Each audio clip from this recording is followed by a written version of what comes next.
টিকা নেয়ার বয়স হওয়ার আগেই হামে আক্রান্ত হচ্ছে শিশুরা।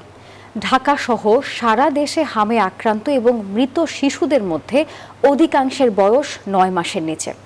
মায়ের বুকের দুধ পান করানোর হার কমে যাওয়ায় রোগ প্রতিরোধ ক্ষমতা কমে যাচ্ছে, এটি প্রাথমিক কারণ বলে মনে করছেন বিশেষজ্ঞরা। তবে এই বিষয়ে নিশ্চিত হতে ভাইরাসটি আক্রান্ত করার ধরন পাল্টেছে কিনা তা নিয়ে গবেষণা হওয়া জরুরি বলে মনে করছেন জনস্বাস্থ্য বিশেষজ্ঞরা। রিশাদ হাসান রিপোর্ট।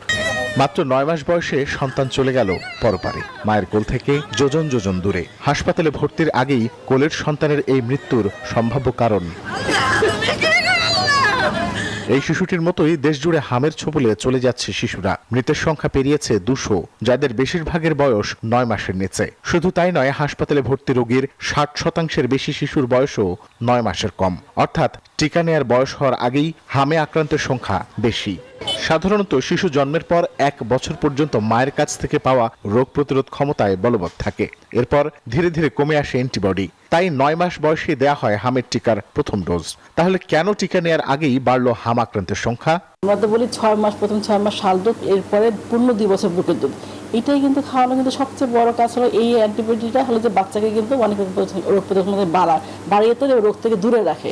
যখন দেখা যাচ্ছে যে এটা দিন দিন তো কমে যাচ্ছে অনেকটাই, মানে মা কিন্তু বাচ্চাকে বুকের দুধ খাওয়াচ্ছে না, বিভিন্ন কারণ হোক না কেন, সেই বাচ্চা কিন্তু এমনি রোগ প্রতিরোধ ক্ষমতা কম থাকে। তাকে দেখা যাচ্ছে ভ্যাকসিনটা দিলেও দেখা যাচ্ছে যে আক্রান্ত হলে মৃত্যু ঝুঁকিটা অনেক বেশি থাকে। ইউনিসেফের প্রতিবেদন বলছে দেশে জন্মের পর 55% শিশু মায়ের বুকের দুধ পায়। 2022 সালে যা ছিল 65%। তবে হাম আক্রান্ত করার ধরন পাল্টেছে কিনা সে বিষয়ে নিশ্চিত হতে গবেষণা এখন সময়ের দাবি বলছেন এই জনস্বাস্থ্য বিশেষজ্ঞ। আমরা জানি হামের যে ভাইরাসটি, এটির অন্য কোনো ভেরিয়েন্ট হয় না, কিন্তু তারপরেও বিজ্ঞান তো চূড়ান্ত কিছু নেই। তারপরে এবারের হামের ভাইরাস কোনো জাতীয় পরিবর্তন বা বৈশিষ্ট্যে কোনো পরিবর্তন হয়েছে কিনা এটিও গবেষণার বিষয়বস্তু হওয়া দরকার। টিকা দান বা চিকিৎসার দ্রুত আয়োজন করি, এটি ঠিক আছে, কিন্তু গবেষণার ক্ষেত্রে কিন্তু এখনও আমরা অনেক পিছিয়ে রয়েছি।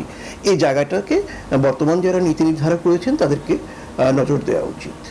দেশজুড়ে টিকা কার্যক্রম বেগবান হলে কমে আসবে হামের প্রাদুর্ভাব, এমনটাই মত বিশেষজ্ঞদের। রিশাদ হাসান, নিউজ 24, ঢাকা।